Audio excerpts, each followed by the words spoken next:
I really have to get packing. I mean, it's all right here, so I really don't need to go far.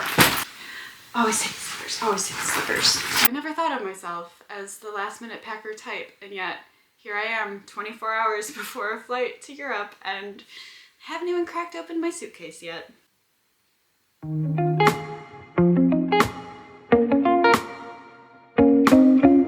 Hello everyone and welcome back to my channel.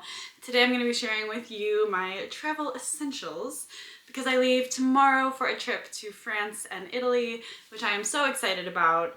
It's a trip for work and I will be visiting my company's headquarters in the north of France, then flying down to Milan to visit our satellite office and one of our manufacturing facilities. And then I'll be flying to Nice for a bit of rest and relaxation. That part's not work related. And maybe even make it down to Cannes for a day. When I was in high school, I was in our French club, Cercle Français. And our French class had this exchange with a class whose teacher was friends with my French teacher, and we had this correspondence, like pen pals, and then we went and stayed with them for 6 or 7 days in their houses with their families, not like in a hotel altogether. So it was a complete submersion into the French language and culture, and that kind of sparked this travel passion of mine. In the last 8 years, I've been to Germany, Austria, Greece, the UK, Italy, back to Germany, and it's something that just lights my soul on fire, is getting to travel and go visit new places and meet new people and just be in like a totally different world.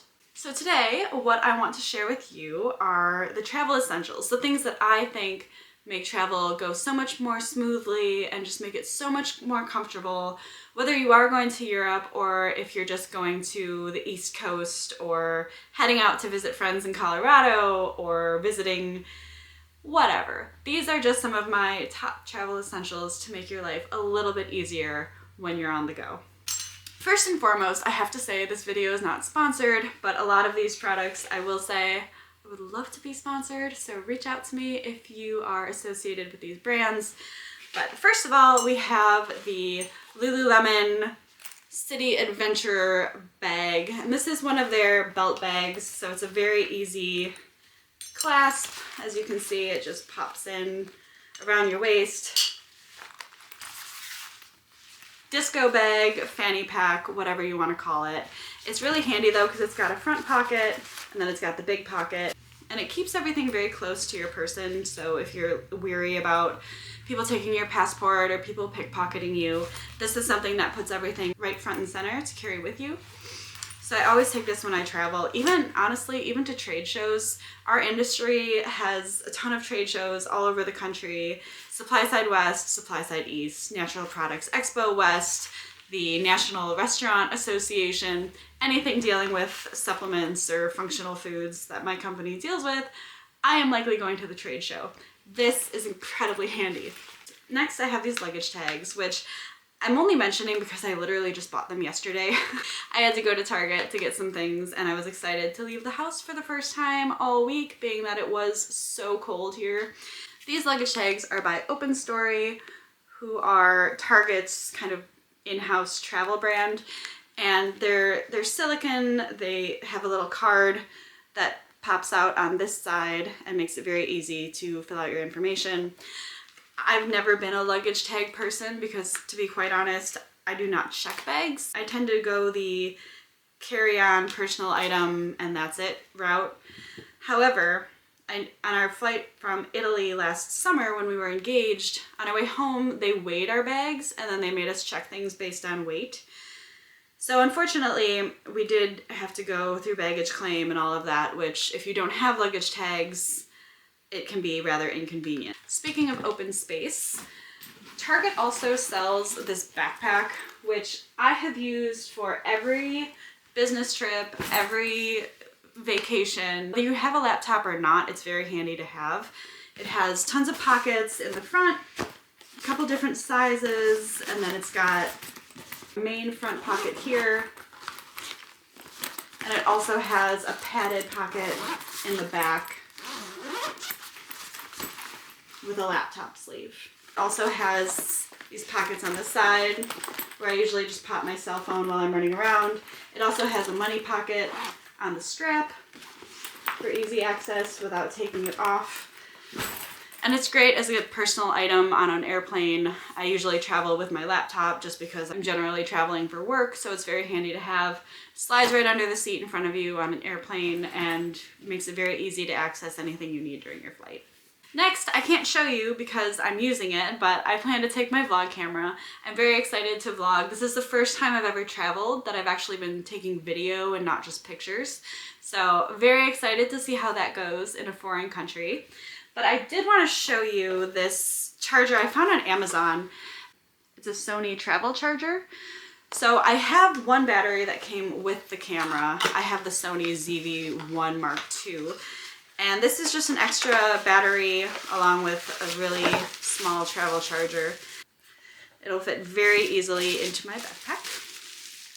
And then one extra battery. I've heard that with these cameras, the batteries don't last very long, so I'm anxious to see how they do on a trip abroad. Next up, I have a journal, which is not for everybody, but I personally like to journal when I travel just because it gives me a way to really cement the moment and acknowledge what's going on around me. It helps me remember the finer details when I'm traveling. I always find a cafe or even a glass of wine and just spend some time writing, especially if I just need to give my feet a break because I tend to walk a lot when I travel. And the best journal that I have found is called Luggage 1917. These notebooks are great. They're very brightly colored. They come in a lot of different colors too, and I have several. Again, this is not sponsored. I just really like these journals.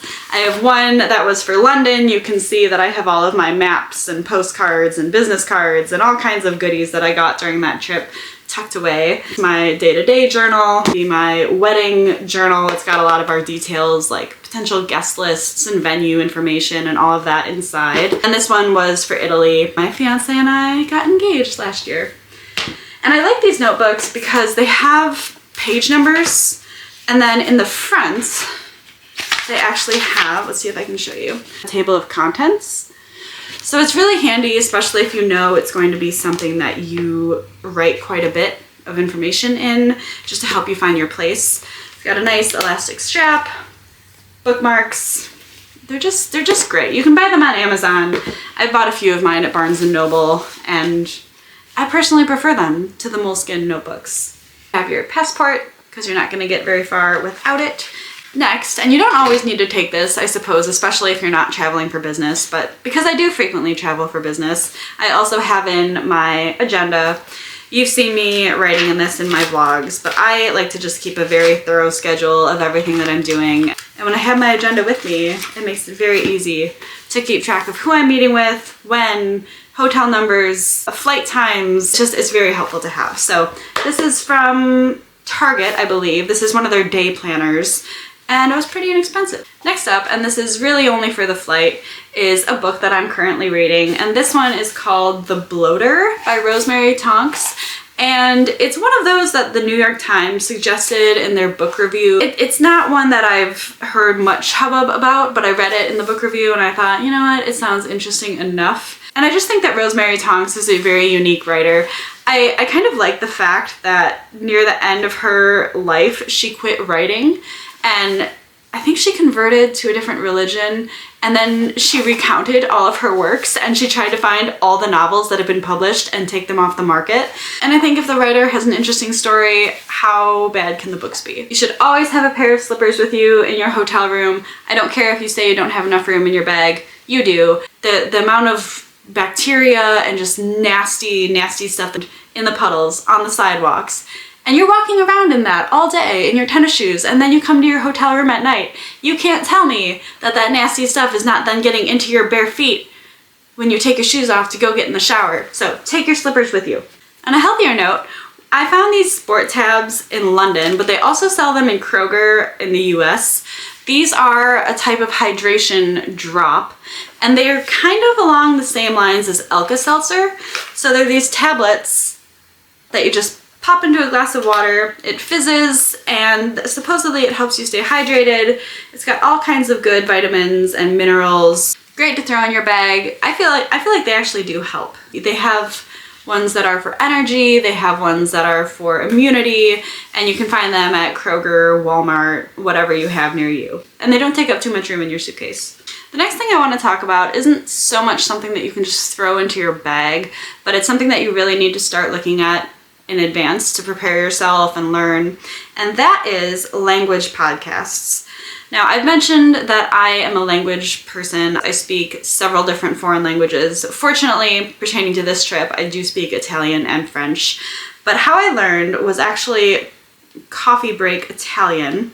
French I learned in school. But Coffee Break Italian is a podcast that I started listening to last summer before Sandy and I went to Italy. They break it down in very easily digestible chunks, so 25 to 35 minute podcasts. They start right at the beginning with A and the, hello, my name is, I'm from, all the way to now I'm in season 3, I believe, and we're getting into subjunctive and storytelling, and it's just a very helpful podcast to have. I would also say if you're looking to learn a language, just as a very basic rule of thumb, a great resource too is just to buy books in that language. It might take you forever to read, but it's definitely worth it. So for example, I'm still learning Italian and I picked up the Harry Potter books, the first 2 or 3, how many did I get? I picked up the first 2 Harry Potter books when I was in Italy. When it's a book that you're already familiar with, it makes it a lot easier to digest in a different language because you know what you're supposed to be hearing. Same with movies. If you watch them in a foreign language, but you have the English subtitles on, or vice versa, you watch it in English and have the foreign language subtitles on, it's very helpful. I would definitely recommend the Coffee Break podcasts. They have French, Spanish, Chinese, German, whole plethora of languages. They have resources on Facebook, Instagram, Twitter, obviously Spotify. So definitely check them out to be sure that you are prepared for your next travels abroad. Next is something that's incredibly important, especially when you are traveling out of country, and that is your outlet converters. I just picked up a couple at Target. Again, I get everything at Target, let's be honest. I have this one, which has loads of different countries on there. So whether you're going to Japan or the UK or Europe, the Scross one is a great option. And then this one was just a really tiny little thing that I've had for about 10 years now. It is only for the UK and Europe, but it's an easy outlet converter. And I'm able to put my cell phone, my laptop, my camera charger into these two. If you are going for the smaller electronics like curling irons, hair dryers that use a different voltage, you might need a converter. I've never taken those appliances to a foreign country with me. I tend to just use what's there. So if you're looking for basic electronic conversion, these will be just fine. If you rely on whoever you're staying with or hotels, you're gonna be out of luck and out of power. Because I do travel with jewelry is a very simple jewelry box from Daisy. This was actually a freebie over Black Friday. It's very simple. It has a spot on the top for some necklaces, and then when you open it, there's a small mirror and 3 pockets with places for rings as well. It zips shut, fits very easily into your suitcase, and I am definitely going to be bringing it with me. One of the things that is so important when you travel is having good skincare. And again, this is not a sponsored video, but I did want to share that I have discovered Clinique in the last few months, and I bought a holiday set during their winter sales, and it came with this free pouch. Large skincare products don't always fit, then you have to check a bag, and I just do carry on and personal item, so checking a bag is not an option. So I need the little beauty care items. One of them is the Take the Day Off, and this is actually sort of a waxy material. It's like hard, but when you put heat to it, it starts to melt. And it's something that you just put on your face and you rub in. And as you do that, it actually dissolves your makeup. So it's great to put on right before you step into the shower.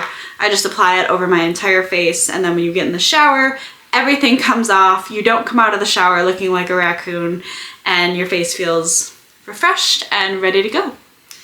And then I also have the Clinique All About Eyes.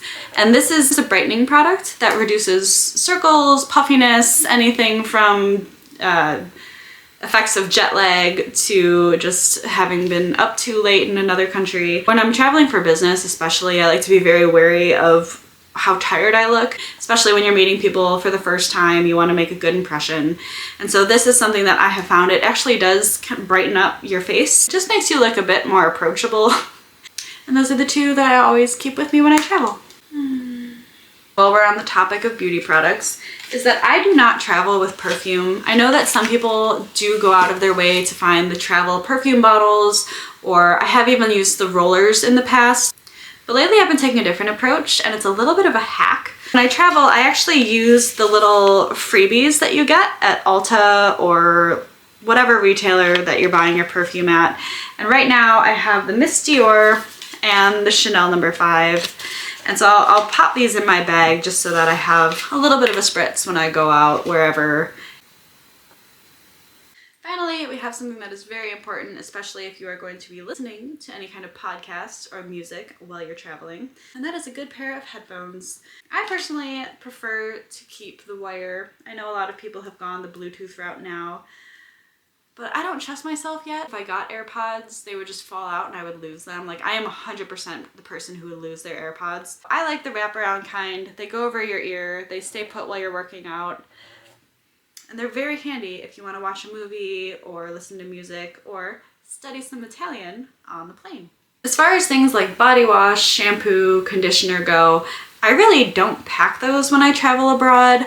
I got nailed at the Heathrow airport last summer. I had my Ziploc bag. I tend to travel with the gallon Ziploc bag in the front of my suitcase. And when I got to London Heathrow, flying back to the States, they gave me this tiny little sandwich Ziploc size bag for all of my toiletries, and it just wasn't big enough, and I had to throw some away at the airport. So I'm not dealing with that anymore. If you want to save room in your suitcase, or you're not checking a bag, those are things that can definitely just be left behind and you can use whatever's there, or it's just not very expensive to buy a travel size when you're there, and then you don't need to take it with you on your way home. On a final note, I just want to mention currency exchange because I see a lot of people getting ripped off with the exchange fees. I just do it when I get there. So I won't do any currency exchange before flying to Paris. And once I'm at the airport, I will just go to the ATM, use my ATM card, and get out euros instead of USD. My bank actually doesn't charge ATM fees, or they refund you the $2.75 or whatever it is. It just makes it so much more convenient, and then you don't need to worry about carrying around euros with you while you travel.